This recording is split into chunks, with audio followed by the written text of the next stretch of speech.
如果你手里的 AI 代理每天都在烧钱，那 Anthropic 刚刚推出的这个模型能直接把你的账单砍掉一半，但性能却几乎一点没缩水。因为跑分再高，最终还是要落地到真实世界里，变成一行行具体的代码和每一笔实实在在的算力支出。它就是 Anthropic 最新的旗舰模型 Claude Opus 5，在2026年7月24日制胜发布。这款模型的核心使命很明确，用腰斩的价格把算力利用率炸到极致，硬刚他们自己的顶级旗舰 Claude Fable 5。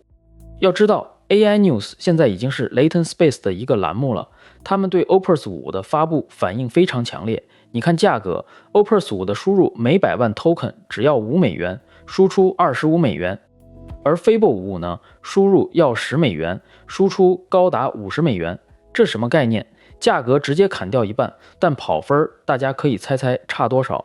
说白了， Opus 5的核心卖点就是性价比，它瞄准的正是那些对成本敏感、需要大量代理任务的企业用户。开发者 Aperscape 就用它测试了浏览器自动化任务，结果非常惊人， Opus 5竟然自己一路点击确认，丝滑地完成了 ChatGPT Pro 的退订流程。Aperscape 机在社交媒体上直言，这玩意儿真的能驾驭浏览器。这不光是跑分好看，更是真金白银的实战效用，直接展示了它在 Agent 的场景下的强大执行力。Mikhail Parakin 也表示 Best of lose， 并汇报了 Opus 5的明显胜出。再来看基准测试，在 ECI 评分上， Opus 5拿到159分， Fable 5是161分，只差2分。而在 AWECI 这种考验代码能力的跑分里， Opus 5和 Fable 5双双拿到161分，打了个平手。这意味着理论性能差距微乎其微，但成本却差了一大截。Scaling 1的观点是，今天的 AI 评估 Evals 还不能完全反映出在所有方面都更好的实际应用效果。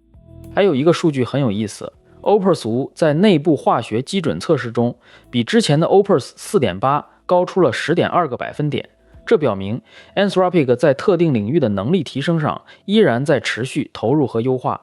所以不是牺牲性能换价格，而是特定领域能力有显著进步的前提下，依然能压低成本。能做到这点的关键在于 Opus 5引入了一个对话中工具变更的测试版功能。这意味着在 Agent 的运行时，即使你中途更换调用的工具，它的提示缓存 Prompt Cache 依然不会失效，大大减少了重复 token 的消耗。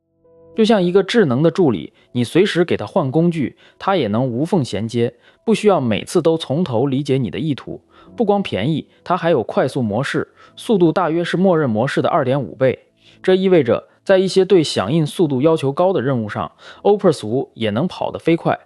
而且有消息说，通过 Nuspolo 接入 Opus 5还可以享受 20% 的折扣。虽然官方没有给出它和 GPT-4o 或 Gemini 1.5 Pro 在多模态方面的直接对比数据，但专业开发者反馈 Opus 5在编码代理实战中的数学和综合逻辑能力，甚至比更贵的 Fable 5还要强。这说明大模型的竞争已经从单纯的比拼全能，转向了比拼在具体任务上的代理效能和推理轨迹优化。好玩的是，在 Frontier Code 评测中， Opus 5居然出现了性能倒挂现象，中等努力的表现反而比高努力要好。